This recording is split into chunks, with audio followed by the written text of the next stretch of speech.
దేవుని నామానికి మహిమ కలుగును గాక. హల్లెలూయా. ఈరోజు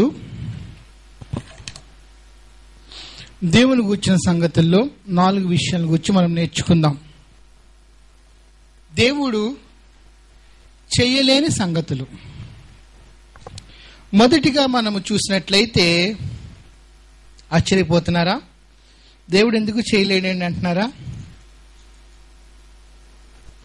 దేవుడు సమస్తము చేయగలడు కదా, మరి దేవునికి చేయలేని సంగతులు ఏముంటాయని అనుకుంటున్నారా? చూద్దాం బైబిల్ నుంచి. చూడండి, యోహాను సువార్త 10వ అధ్యాయము 35వ వచనములో దేవుని వాక్యం ఏముందంటే, చూడండి, లేఖనము నిరర్ధకము కానేరదు కదా. మొదటిగా మనం చూసినట్లయితే దేవుడు తన యొక్క లేఖనములను నిరర్ధకము చేయనేరడు, చేయలేడు. హల్లెలూయా చెప్దామా? హల్లెలూయా. దేవునికి కూడా చేయలేని సంగతులను గురించి ఈరోజు నేర్చుకుంటున్నాము. మొదటగా మనం నేర్చుకునేది ఏంటంటే, దేవుడు తన యొక్క వాక్యమును నిరర్ధకము చేయనేరడు. కాబట్టి దేవుడిచ్చిన వాక్యము లేదా దేవుని యొక్క ధర్మశాస్త్రంలో ఒక పొల్లు గాని ఒక సున్నా గాని పోనే పోదు. పొల్లు అంటే ఒక చుక్క, ఒక కామ కూడా నిరర్ధకము కానేరదు. దేవుడు తన వాక్యాన్ని నిరర్ధకము చేయడని బైబిల్ చెప్తుంది. చూడండి, ఆకాశము భూమును గతించును గాని నా మాటలు ఏం మాత్రము గతింపవు. కాబట్టి దేవుడు ఇచ్చిన వాక్యాన్ని దేవుడు ఎప్పుడు నిరర్ధకము చేయడు, నేరడు. ఎందుకంటే దేవుని యొక్క పెదవుల గుండా బయలు వెళ్ళిన మాటను దేవుడు పరచడు. హల్లెలూయా చెప్దామా? కాబట్టి దేవుని మాటలు, దేవుని యొక్క నిబంధన, దేవుని నోటి నుండి లేదా దేవుని పెదవుల నుండి బయలు వెళ్ళిన ఏ మాటను దేవుడు రద్దు చేయడు, ఆ మాటను దేవుడు మార్చడంట. మనుషులందరూ అబద్ధికులు అవుదురు కానీ దేవుడు మాత్రము సత్యవంతుడని బైబిల్ చెప్తుంది. దేవుని యొక్క గుణ లక్షణాల్లో ప్రాముఖ్యమైనది ఏంటంటే, ఆయన తన యొక్క వాక్యాన్ని గొప్ప చేసే దేవుడు. 138వ కీర్తన 2వ వచనము నేను చదువుతాను. నీ పరిశుద్ధాలయము తట్టు నేను నమస్కారము చేయుచున్నాను, నీ నామమంతటి కంటే నీవిచ్చిన వాక్యమును నీవు గొప్ప చేసి ఉన్నావు. నీ నామమంతటి కంటే, దేవుని నామం కన్నా ఎక్కువగా దేవుడు ఎవరిని గొప్ప చేశాడు? తన యొక్క వాక్యాన్ని గొప్ప చేశాడంట. హల్లెలూయా, హల్లెలూయా. సాతాను భయపడేది, సాతాను లోబడేది, సాతాను పారిపోయేది దేనికంటే? వాక్యానికే. సిలువ గుర్తులు మెళ్ళ వేసుకున్నంత మాత్రాన సాతాను ఏమి పారిపోడు. తల కింద బైబిల్ పెట్టుకున్నంత మాత్రాన సాతాను ఏమి పారిపోడు. కానీ దేవుని యొక్క వాక్యాన్ని విశ్వసించి నీ నోటితో ఉచ్చరించి ఒప్పుకున్నప్పుడే ఆ వాక్యానికి సాతాను భయపడతాడు, ఆ వాక్యానికి వాడు పారిపోతాడు. ఎందుకంటే దేవుడు తన నామం కన్నా ఎక్కువగా దేన్ని గొప్ప చేశాడంట? తన యొక్క వాక్యాన్ని గొప్ప చేశాడంట. హల్లెలూయా. కాబట్టి దేవుడిచ్చిన వాక్యాన్ని దేవుడు ఎప్పుడు నిరర్ధకము చేయడు. ఈ బైబిల్లో ఎన్ని వాక్యాలు ఉన్నాయో, ఎన్ని వాగ్దానాలు ఉన్నాయో, ప్రతి వాగ్దానాన్ని దేవుడు నెరవేర్చే దేవుడే గాని దాన్ని ఏమాత్రము రద్దు చేయడు, దాన్ని ఏమాత్రం నిరర్ధకము చేయలేడు. హల్లెలూయా, హల్లెలూయా. చూడండి, బైబిల్ నుంచి మత్తయి సువార్తలో ఒక సంఘటన చూద్దాము. దేవుడు తన నామమంతటి కంటే తన వాక్యాన్ని ఎలా గొప్ప చేశాడో ఇక్కడ మనకు అర్థమవుతుంది. యేసు ప్రభుకి సిలువ వేదన బట్టి చాలా భయపడ్డారు. యేసు ఎంత భయపడ్డారో, ఎంత ఆందోళన చెందారో ఆ గెత్సెమనే తోటలో ఆయన పడిన వేదన మనం చూస్తున్నాం. ఆయన చెమట రక్త బిందువులే నేలకు పడిందంట. ఆయన ఆతురముగా ప్రార్థన చేయగా అతని అంటే యేసు ప్రభు యొక్క శరీరంలోని నరములు అన్ని చిట్లి అవి శ్వేత గ్రంథుల ద్వారా స్రవించినాయంట. ఇది సాధ్యమే అంటున్నారు శాస్త్రజ్ఞులు కూడా. అంటే బైబిల్ నిరర్ధకం కాదు. ఇప్పుడు అటువంటి స్థితిలో యేసు ప్రభు దేవుణ్ణి వేడుకుని తనకు సహాయముగా దేవునికి దూతలను ఆర్థించడానికి ఆయనకు అవకాశం ఉంది. నేను వేడుకొని నెల దేవుడు నా కొరకు 12 సేనా వ్యూహములను పంపును కదా. ఒక్కొక్క సేనా వ్యూహానికి ఎంతమంది ఉంటారంటే 3,000 నుంచి 6,000 మంది దాకా ఉంటారు. ఒక సేనా వ్యూహంలో 6,000 మంది దూతలు ఉంటారు. అంటే 12 సేనా వ్యూహములంటే ఇప్పుడు 72,000 మంది సైన్యాన్ని నేను అడిగితే పరలోకం నుండి దేవుడు పంపుతాడు. ఈ యొక్క నన్ను సిలువ వరకు అప్పగింపకుండా నన్ను వారు రక్షించగలరు. ఒక దూత 185,000 మందిని హతం చేసిందంట. ఒక్క దూత అష్షూరు యొక్క సైన్యాన్ని ఒక్క రాత్రిలోనే ఎంతమందిని హతం చేసింది? 185,000 మంది. ఒక దూతే ఇంతమందిని హతం చేయగలిగితే 72,000 మంది దూతలు ఇంకెంతగా యేసుప్రభుని రక్షించగలరు, ఇంకెంతగా ఆయన పట్టుకున్న వారి నుంచి యేసుప్రభుని కాపాడగలరో ఒకసారి జ్ఞాపకం చేసుకోండి. ఇలా నేను చేయగలను, అయినప్పటికీ ఇలా నేను చేస్తే, నేను దేవుని వేడుకుంటే దేవుని వాక్యము, దేవుని లేఖనములు ఎలా నెరవేరుతాయి? హల్లెలూయా చెప్దామా? యేసు ప్రభు అలా వేడుకోలేనంటున్నాడు. నేను వేడుకుంటే దేవుని యొక్క వాక్యము నిరర్ధకమవుతుంది, దేవుని యొక్క లేఖనములు నెరవేరు అని యేసు ప్రభు చివరికి ఏమన్నారంటే, తండ్రి నీ చిత్తమే జరుగును గాకని ప్రార్థించి తన్ను పట్టుకున్న వారికి తన్ను తాను అప్పగించుకున్నాడు. హల్లెలూయా, హల్లెలూయా. కాబట్టి దేవుని యొక్క వాక్యాన్ని దేవుడు ఎప్పుడు నిరర్ధకము చేయనేరడు. ఎందుకంటే ఆయన నామం అంతటి కన్నా ఎక్కువగా గొప్ప చేసింది ఏంటంటే దేవుని యొక్క వాక్యాన్ని. యెషయా గ్రంథం 48 కూడా అక్కడ ఏముందంటే, మనమంతా మన అందమంతా గడ్డి వలె ఉందంట. సర్వ శరీరులు గడ్డిని పోలి ఉన్నారని పైన వ్రాయబడి ఉంది. సర్వశరీరులు గడ్డి అయి ఉన్నారు, వారి అందమంతు అడవి పువ్వులే ఉన్నది. కాబట్టి ఈ సర్వశరీరులు గడ్డి వలె ఉన్న వీరు ఏమైపోతారంట? నశించిపోతారు. గడ్డి ఎండును, పువ్వు వాడిపోవును, కానీ దేవుని వాక్యం మాత్రము నిత్యము నిలుచును. హల్లెలూయా. మన యేసయ్య వాక్యము నిత్యము నిలుస్తుంది. అందుకనే కీర్తనకారుడు మరి 119వ కీర్తన 89వ వచనం ఏమంటున్నాడంటే, ఆకాశమందు నీ వాక్యము నిత్యము నిలకడగా ఉన్నది. ఆయన వాక్యాన్ని బట్టి ప్రపంచాలు నిర్మించబడ్డాయి. ఆయన వాక్యాన్ని బట్టి ఆకాశ సైన్య సమూహములు కలిగినాయి. నిజంగానే ఆయన వాక్యమే కదా నక్షత్రములను సృష్టించింది, ఆయన వాక్యమే కదా సూర్యుని సృష్టించింది, ఆయన వాక్యమే కదా చంద్రుడిని సృష్టించింది, ఆయన వాక్యమే కదా సర్వ సమూహమును సృష్టించింది. ఆయన వాక్యానికి సూచనగా ఇప్పటికీ అవేమున్నాయి? నిలకడగానే ఉన్నాయంట. హల్లెలూయా, హల్లెలూయా. అందుకనే దావీదు ఏమన్నాడు? నీ వాక్యము ఆకాశమందు నిత్యము నిలకడగా ఉన్నది. ఇంకా చెప్పాలంటే మన యేసు ప్రభుకి ఒక పేరుంది, దేవుని వాక్యమనే పేరు. హల్లెలూయా.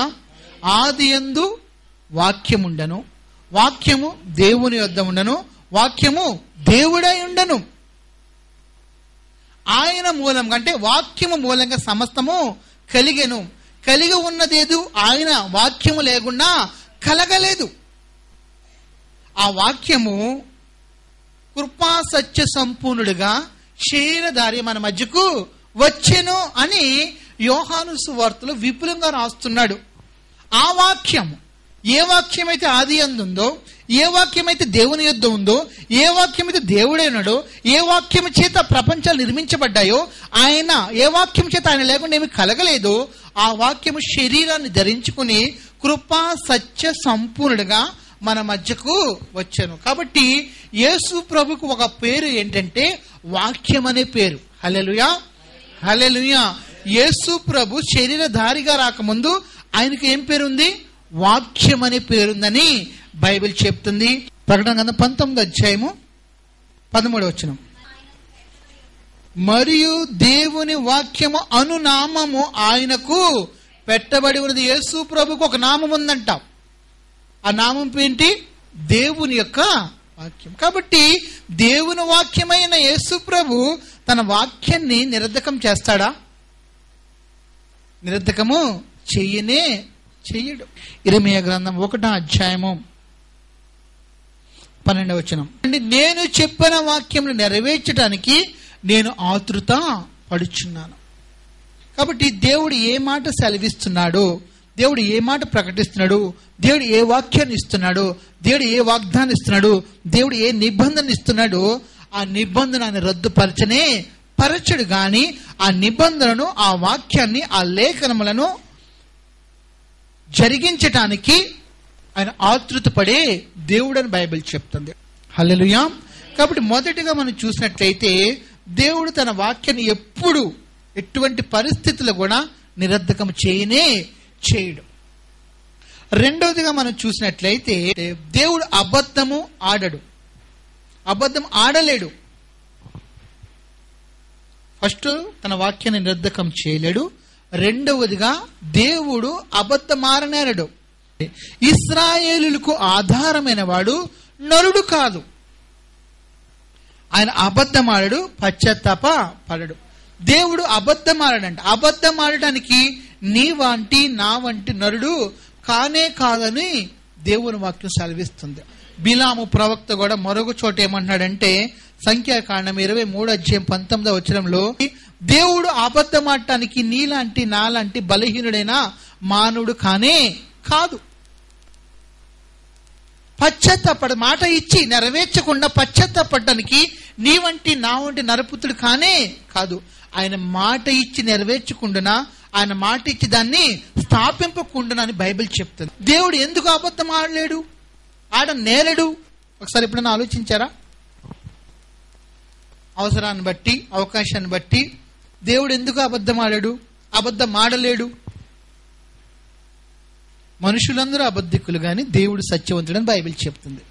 ఎందుకు దేవుడు అబద్ధం ఆడలేడంటే దేవుడు ఏది తలస్తే, దేవుడు ఏది కోరితే, దేవుడు ఏది వాంఛిస్తే అలా జరుగుతుంది. హల్లెలూయా, హల్లెలూయా. కాబట్టి దేవుడు అబద్ధం ఆడలేడు.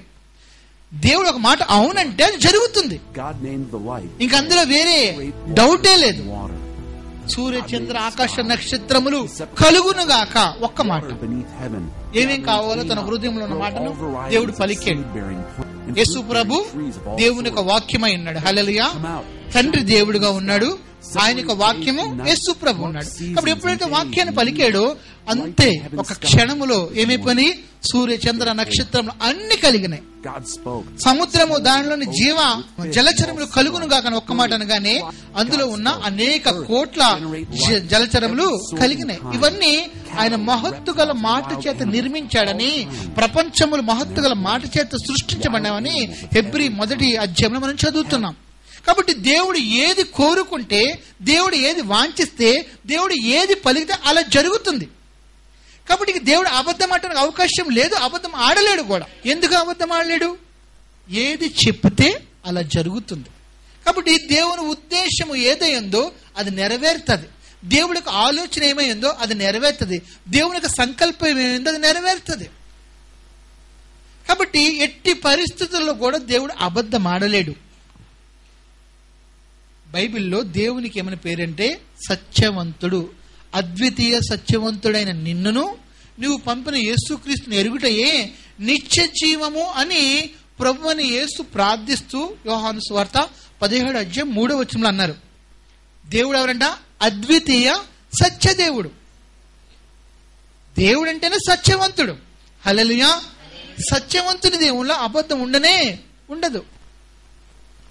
యేసు ప్రభు ఒక చోట అన్నారు యోహాను సువార్త 14:6 నేనే మార్గము, నేనే సత్యము, నేనే జీవము. అన్నిటికీ ఆధారం, సత్యానికి ఆధారము నేనే అని యేసు ప్రభు ఖండితంగా సెలవిచ్చారు. అబద్ధికుడు వేరు, వాడు సాతాను. దేవుడు సత్యానికి జనకుడిగా ఉన్నాడు, సత్యానికి ఆధారమై ఉన్నాడు, సత్యవంతుడై ఉన్నాడు. కానీ అబద్ధానికి ఆధారమైన వాడు, అబద్ధాలకి జనకుడు ఒకడున్నాడు, వాడు సాతాను. వాడు అబద్ధికుడు, అబద్ధములకు జనకుడు అంటే తండ్రి. అబద్ధాలకే తండ్రి అంట ఎవడు? సాతాను. వాడు మాట్లాడినప్పుడు తన స్వభావాన్ని అనుసరించే మాట్లాడతాడు, కానీ వాళ్ళ సత్యం ఎంత మాత్రము ఉండదు. ఇంకా చెప్పాలంటే అబద్ధికులందరినీ దేవుడు ఎక్కడ వేస్తున్నాడంట? అగ్నిగుండంలో వేస్తున్నాడంట. ఈ వద్దుగానే ప్రకటన 21:8 మీరు చూసినట్లయితే పిరికి వారును, అవిశ్వాసులను, అసహ్యులను, నరహంతకులను, వ్యభిచారులను, మాంత్రికులను, విగ్రహారాధికులను, అబద్ధికులందరూ అగ్ని గంధకములలోను మండుగుండంలో పాలిపోను. చూడండి, దేవునికి సన్నిధి అబద్ధికులకు స్థానమే లేదు. దేవునికి అసాధ్యమైనది ఏదైనా కలదా అంటే అబద్ధమాటం అసాధ్యం. హల్లెలూయా. సమస్తము సాధ్యమే. నువ్వు సమస్తము చేయగల దేవుడు మరియు నువ్వు ఉద్దేశించిన ఉద్దేశంలో ఏది నిష్ప్రయోజనం కాదని ఇప్పుడు నేను తెలుసుకున్నాను అంటున్నాడు యోబు. ఎప్పుడు తెలుసుకున్నాడో అప్పుడు 200 దీవెన ఆశీర్వాదం పొందాడు ఎవరు? యోబు. హల్లెలూయా. కాబట్టి దేవునికి అసాధ్యమైనది ఏదీ లేదు. నేను యెహోవాను సర్వ శరీరులకు దేవుడను, నాకు అసాధ్యమైనది ఏదైనా కలదని ఇర్మియా గ్రంథము 32వ అధ్యాయము 27వ వచనంలో దేవుడు అడుగుతున్నాడు. సర్వమును సృష్టించిన దేవా, నీకు అసాధ్యమైనది ఏది లేదు. కాబట్టి దేవునికి అసాధ్యం ఏదీ లేదు. ఎలా దేవుడు అబద్ధం ఆడగలడు? ఎలా దేవుడు చేయనేరడు? మాట ఇచ్చి దాన్ని నెరవేర్చకుండా ఉండగలడు? నెరవేర్చకుండా ఉండడానికి నీలాంటి నాలాంటి మానవుడు కానే కాదు, నీలాంటి నాలాంటి స్వభావం కలిగిన వాడు కానే కాదు. అందుకని బైబిల్ సమస్తమును తనకు లోపరుచుకొనజాలని శక్తిని బట్టి అని పౌలు అన్నాడు. సమస్తమును తనకు లోపరుచుకొనజాలని శక్తిని బట్టి మన దీన శరీరమును ఆయన మహిమ గల శరీరమునకు సమరూపం గల దానిగా చేయును అంటున్నాడు. హల్లెలూయా. నిజమే. దేవుడు వచ్చినప్పుడు ఏం చేస్తాడంట? ఆయన మహిమ గల శరీరానికి సమరూపంగా నీ శరీరాన్ని నా శరీరాన్ని చేస్తాడంట. ఎందుకంటే దేవుడు సమస్తాన్ని లోపరుచుకునే శక్తి గలవాడంట. హల్లెలూయా. హల్లెలూయా. మనలో కార్యసాధకముకు తన శక్తిని బట్టి, అంటే మనలో కార్యం చేసే శక్తి ఎవరికి ఉంది? దేవునికి ఉందంట. మనలో కార్యసాధకముకు తన శక్తిని బట్టి మనం అడుగు వాటి కంటేను ఊహించు వాటి కంటేను అత్యధికంగా చేయగల దేవునికి సంఘములో యేసుక్రీస్తు ద్వారా యుగ యుగములకు మహిమ ఘనత ప్రభావములు కలుగునుగాక అంటున్నాడు. హల్లెలూయా. కాబట్టి దేవునికి సమస్తము సాధ్యం. ఆయనకి అసాధ్యం అంటే ఏది లేదు. కనుక ఆయన ఉద్దేశాలన్నీ నెరవేర్చబడతాయి. కనుక వాళ్ళ ఆలోచనలన్నీ సఫలమవుతాయి. కనుక దేవుడు అబద్ధము ఆడలేడు. హల్లెలూయా చెప్దామా? హల్లెలూయా. చూడండి, ఒకసారి మోషే చాలా వరి అయిపోతున్నాడు. ఎందుకంటే ఇశ్రాయేలు ప్రజలందరూ ఏడవడం మొదలెట్టారంట. వెరైటీగా ఉంది కదా, తిట్టడం, గొనగటం ఇవన్నీ మానేసి ఓన్లీ క్రయింగ్. చిన్నపిల్లలు ఏడిస్తే బాగానే ఉంటుంది, మొత్తం పెద్దవాళ్ళు అందరూ ఏడవడం మొదలుపెట్టారంట. ఎందుకు ఏడుస్తున్నారంటే వాళ్ళు చెప్పిన కారణం ఏంటంటే మాకు మాంసం కావాలి. ఏం కావాలంట? మాంసం గుర్తుకు వస్తుంది. మాకు చాలా రోజులైంది తిని, చాలా రోజులైంది. ఎప్పుడో తిన్న మాంసం గుర్తుకు వస్తుంది. ఐగుప్తు దేశంలో మేము ఉచితంగా తిన్న ఆ చేపలు, కూరగాయలు, ఉల్లిగడ్డలు, దోసకాయలు ఇవన్నీ మాకు గుర్తుకొస్తున్నాయి. ఇప్పుడు మాకు మాంసం కావాలి, మాకు ఎక్కడి నుంచి తెస్తాం మోషని ఏడవడం మొదలుపెట్టారంట. మోషే దేవుని దగ్గరికి వెళ్ళినప్పుడు దేవునికి అర్థమైంది. దేవుడు అన్నాడు, సర్లే నేను మాంసాన్ని ఇస్తాను వాళ్ళకి. 1 రోజుకి కాదు, 2 రోజులకు కాదు, 5 రోజులకు కాదు, 10 రోజులకు కాదు, 20 రోజులకు కాదు, 1 నెల రోజులు ఇస్తాను. ఎంత ఇస్తానంటే వారు తిని తిని తిని వారు నాసికారంధ్రం నుంచి బయటకు వచ్చే వారికి అసహ్యం కలుగంత వరకు నేను వారికి మాంసాన్ని ఇస్తాను అన్నాడు. ఇంచుమించు 30 లక్షల మంది ఎవరు? ఇశ్రాయేలు ప్రజలు. సైనికులే 6 లక్షల కాల్బలం. కాల్బలం అంటే యుద్ధానికి వెళ్ళగలిగిన సైనికులే 6 లక్షలు అందులో ఉన్నారు. ఇవి కాక వృద్ధులు, స్త్రీలు, బాలురు, బాలికలు వీళ్ళందరూ కలిపి 30 లక్షల మంది. అప్పుడు మోషే కంగారు పడ్డాడు. ప్రభువా, ఇంతమందికి మాంసం 1 రోజు కాదు, 2 రోజులు, నెల ఇస్తానన్నావు. కాబట్టి వీరి కొరకు ఎన్ని ఎడ్లు వధించాలి, ఎన్ని గొర్రెలు వధించాలి, ఎన్ని చేపలు, సముద్రపు చేపలు మేము పట్టాలి అన్నప్పుడు దేవుడు ఏమన్నాడంటే, యెహోవా నైనా నా బాహుబలం ఏమైనా తక్కువైందా, నా శక్తి ఏమైనా తక్కువైందా మీకు ఇవ్వటానికి? రేపొద్దున నువ్వు చూస్తావన్నాడు. ఎంత అద్భుతం! 6 లక్షల మందికి పాదచారులే ఉన్నారు. 30 లక్షల మంది జనాలకి ఎక్కడి నుంచి అంటే దేవుడు ఏమన్నాడు, నా శక్తి ఏమైనా తక్కువైందా, నా బాహుబలం తక్కువైందా, రేపటి దినాన్న నువ్వు చూస్తామన్నప్పుడు దేవుడు ఎంత సమృద్ధికి ఇచ్చాడంటే వారి పాలెము చుట్టూ ఒక దిన ప్రయాణం, కాలినడకన ఒక దిన ప్రయాణం అంటే ఎన్ని కిలోమీటర్లు నడవచ్చు? ఇంచుమించు 1 కిలోమీటర్ నడవచ్చు అండి సర్వేర్ గారు, నడవచ్చు, ఈజీగా నడవచ్చు. ఒక 20 కిలోమీటర్లంత దూరము చుట్టుపక్కల, ఎటు వెళ్ళినా 20 కిలోమీటర్లు, తూర్పు వెళ్ళినా, పడమర వెళ్ళినా, ఉత్తరం దక్షిణ 20 కిలోమీటర్లంత దూరము 2 మూరలు భూమికి ఎంత ఎత్తున మొత్తం అంతా ఏమై ఉంది? పూరేళ్లతో దేవుడు నింపేశాడంట. హల్లెలూయా, హల్లెలూయా. అందుకని అడుగు వాటి కంటను ఊహించు వాటి కంటను అత్యధికంగా చేయగల దేవుడు అంట. కాబట్టి దేవునికి అసాధ్యం ఏదీ లేదు. దేవుడు ఏదైనా మాట ఇస్తే దాన్ని నెరవేర్చే దేవుడు కనుక ఆయన అబద్ధం నేరడని బైబిల్ చెప్తుంది. హల్లెలూయా, హల్లెలూయా. ఎందుకు అబద్ధం ఆడలేడంటే ఆయన ఉద్దేశాలన్నీ సఫలమవుతాయని బైబిల్ చెప్తుంది. మూడోదిగా మనం చూసినట్లయితే, మొదటిదిగా ఏంటి? దేవుడు తన వాక్య నిరర్ధకము చేయనేరడు. రెండవదిగా మనం చూసినట్లయితే అబద్ధము ఆరనేరడు. మూడోదిగా చూసినట్లయితే ఆయన తన స్వభావానికి విరోధంగా ఏ పని చేయనేరడు. చూడండి బైబిల్లో 2 తిమోతి 2:13 ఆయన తన స్వభావమునకు విరోధముగా ఏది చేయలేడు. గమనించాలి, దేవునికి కూడా ఒక స్వభావం ఉంది, దేవునికి కూడా క్యారెక్టర్ ఉంది. దేవుని యొక్క స్వభావము, దేవుడు ఒకసారి మోషేకు ప్రత్యక్షమై మోషేను దాటి వెళుతూ అంటున్నాడు. దేవుడు మోషేను దాటి వెళుతూ తన గుణలక్షణాలని, తన స్వభావాన్ని తెలియజేశాడు. అంతవరకు మోషేకు కూడా దేవుని పేరు తెలియదంట. ఏం పేరు ప్రభు అంటే ఏమన్నాడు? నేను ఉన్నవాడను అనువాడను అని చెప్పాడు. దేవుడు భీకరమైన దేవుడు, రోషం కలిగిన దేవుడు, దహించు అగ్ని అయిన దేవుడు అని తెలుసు గాని కృప కలిగిన దేవుడు, కనికరం కలిగిన దేవుడు, కటాక్షం కలిగిన దేవుడు, ప్రేమ వాత్సల్యత కలిగిన దేవుడని మోషేకు తెలియదు. ఆయన స్వభావాన్ని గురించి తెలియదు, కానీ దేవుడే బయలుపరుచుకున్నాడు. హల్లెలూయా. కాబట్టి దేవుడు తన స్వభావానికి విరుద్ధంగా ఏది చేయలేడంట. సరే, మలాకి 3:6 ఏముందంటే, నేను మార్పు లేని దేవుడను.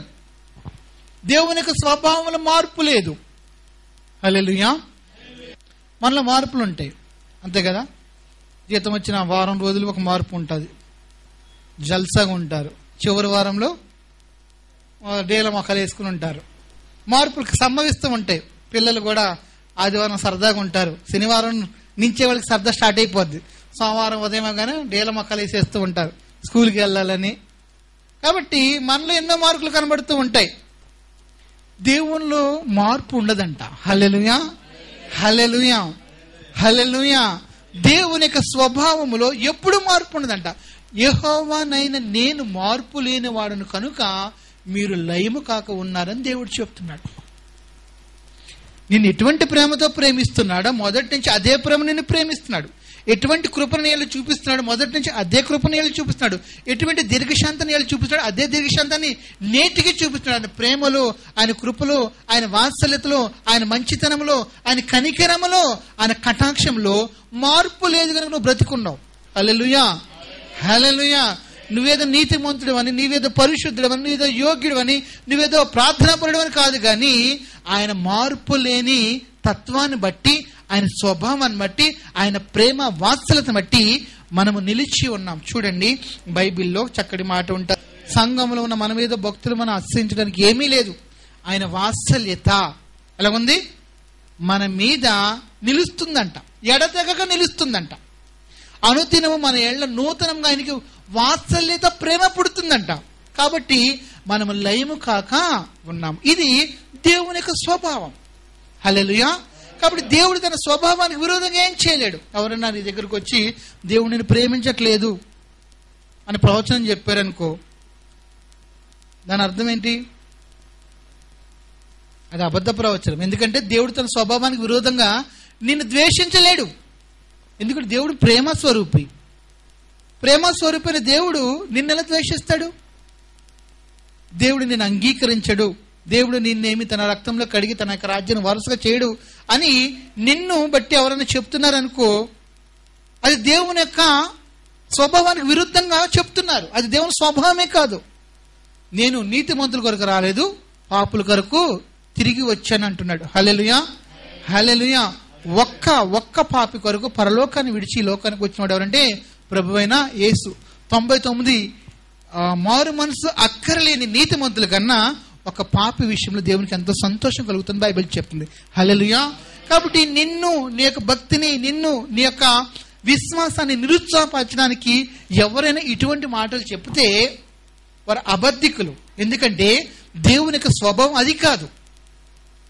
దేవుడు నిన్ను మొత్తుతున్నాడు, 2 రోజులు నువ్వు చావబోతున్నావు, దేవుడు నీకు ఈ రోగాన్ని ఇవ్వబోతున్నాడు, దేవుడు నీకు ఈ శిక్షణ పంపబోతున్నాడు అని మీకు ఎవరైనా చెప్పారనుకో, అవి ప్రవచనాలని చెప్పేసి భయపడిపోవద్దు. నేను విధింపబో శిక్షణ తట్టుకునే శక్తి నీకుందా అని ఒక ప్రశ్నార్థకం వేశారనుకో, గిలగల దాడిపోవద్దు. ఎందుకు? అది దేవుని స్వభావం కాదు. దేవుడు నిన్ను శిక్షించే స్వభావం కాదు, లేకపోతే నిన్ను శిక్షకు అప్పగించే స్వభావం కాదు, లేకపోతే నిన్ను నిందించి నీ నిందను బయలుపరిచే స్వభావం కానీ కాదు. ఎందుకంటే ఆయన స్వభావానికి విరోధంగా ఆయన ఏమీ చేయలేడంట.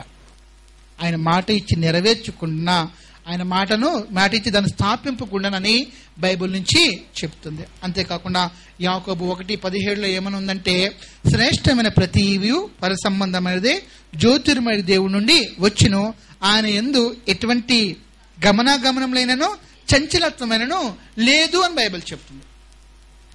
చంచలత్వం లేదంట. నీళ్లు చంచలంగా ఉంటాయి, అంతే కదా, స్థిరంగా ఉండవు, చంచలంగా అల్లల్లాడుతూ ఉంటాయి. ఇందులో పోస్తే ఆ రూపం వస్తాయి, అంతే కదా. బిందులో పోస్తే బిందు షేప్ వస్తాయి, కొండలో పోస్తే కొండ షేప్ వస్తాయి, జగ్గులో పోతే జగ్గు షేప్ వస్తాయి. కాబట్టి అవి చంచలంగా ఉంటాయి. కానీ దేవుడు మాత్రం చంచలము కానే కాడు, ఆయనలో చంచలత్వం లేనే లేదు. బైబిల్ చెప్తుంది ఆయన ఏక మనసు కలిగిన వాడంటాం. హల్లెలూయా. ఆయన ఏక మనసు. మనందరూ ద్విమనస్కులు, మనకు 2 మనసులు ఉంటాయి. అటు ఆలోచిస్తాము, ఇటు ఆలోచిస్తాము. మనలో మంచి గురించి ఉంటుంది, చెడు గురించి ఉంటుంది, పాపాన్ని గురించి ఉంటుంది, నీతిని గురించి ఉంటుంది. కానీ దేవునికి ఒకే మనసు అంటాం. ఆయన ఏక మనసు గలవాడు, ఆయన చిత్తము ఏదో ఆయన నెరవేర్చువాడని యోబు ఆయన గురించి 23:13 యోబు అంటున్నాడు. హల్లెలూయా, హల్లెలూయా. ఇంకో చోట ఏముందంటే, దేవుడు తన పిలుపు విషయంలోనూ కృపావరం విషయంలోనూ పశ్చాత్తాపడనే పడడు. ఎందుకంటే స్వభావం కాదు. ఈ రోజు నీ యందు ఆనందించే దేవుడు రేపటి నీ యందు దుఃఖించడు. నేను పిలిచినందుకు సంతోషించిన దేవుడు నేను పిలిచినందుకు దుఃఖించడు. నీకు ఒక కృపావరాలు ఇచ్చిన దేవుడు నీకు ఇచ్చిన కృపావరాలను బట్టి పశ్చాత్తాపడడు. ఎందుకంటే ఆయనలో అటువంటి చంచలత్వం లేదని బైబిల్ చెప్తుంది. హల్లెలూయా, హల్లెలూయా. కాబట్టి దేవుడు తన స్వభావానికి విరోధముగా ఏమీ చేయలేడు. ఎందుకంటే యేసు ప్రభు హెబ్రీ 13 ఏముంది? యేసు ప్రభు నిన్న నేడు నిరంతరము ఏకరీతిగా ఉన్నాడు. చూడండి, యేసు ప్రభు యుగయుగములకు ఒకటే రీతి. ఆయన స్వభావము యుగయుగములు ఒకటే, ఆయన వ్యక్తిత్వము యుగయుగములు ఒకటే, ఆయన గుణలక్షణాలు యుగయుగములు ఒకటే, మారవు. మార్పు లేని దేవుడు అని బైబిల్ చెప్తుంది. హల్లెలూయా. మారని దేవుడు అని బైబిల్ చెప్తుంది. హల్లెలూయా. కాబట్టి మూడోదిగా మనం చూసినట్లయితే దేవుడు తన స్వభావానికి విరోధంగా ఏది చేయలేడంట. చివరిగా 4వది ఏంటంటే యాకోబు పత్రిక 1:13. యాకోబు పత్రికలో ఇక్కడ స్పష్టంగా వ్రాయబడి ఉంది. అక్కడ ఏంటంటే దేవుడు కీడు విషయమే శోధింపబడనేరడు. గమనించాలి, దేవుణ్ణి ఎవరు శోధించలేరంట కీడు చేయ నిమిత్తం. ఇది ఆయన చేయలేడు, చేయనేరడు కూడా. ఎవరు? దేవుడు. ఈ మాట మీకు అర్థమవుతుందా? చాలా మంది అంటారు, పాస్టర్లు, సేవకులు, ప్రవక్తలు, నేను గాని ప్రార్థన చేశానంటే నువ్వు మటాష్ అంటారు, దుమ్మైపోతావంటారు, బికారమైపోతావంటారు, యాక్సిడెంట్లో కాలు కొట్టుకుంటావు అంటారు. అంటే నేను ప్రార్థన చేస్తే, నేను ఉపవాసం ఉంటే, నేను కన్నీళ్లు కారిస్తే నువ్వు అలాగైపోతావు, నేను కోరుకున్నట్టు అయిపోతావు అని చాలా మంది చెప్తారు. అంటే వీళ్ళు ప్రార్థన చేసినంత మాత్రాన నీకు కీడు చేయడానికి దేవుడు శోధింపబడతాడా? గమనించాలి నా మాటలు. నిజమే, ఒక పెద్ద ప్రార్థనాపరుడే ఉన్నాడు. తను దూషించారనో, తను బాధ పెట్టారనో, వాడికి కీడు కలగాలనో ఏదో ప్రార్థన చేస్తే, ఈ ప్రార్థనాపరుడి యొక్క ప్రార్థన విని దేవుడు వాడికి కీడు చేయడానికి శోధింపబడతాడా? గమనించాలి, శోధింపబడనేరడని బైబిల్ చెప్తుంది. హల్లెలూయా. చప్పట్లు కొట్టండి ఒకసారి, అర్థమైతే మీకు.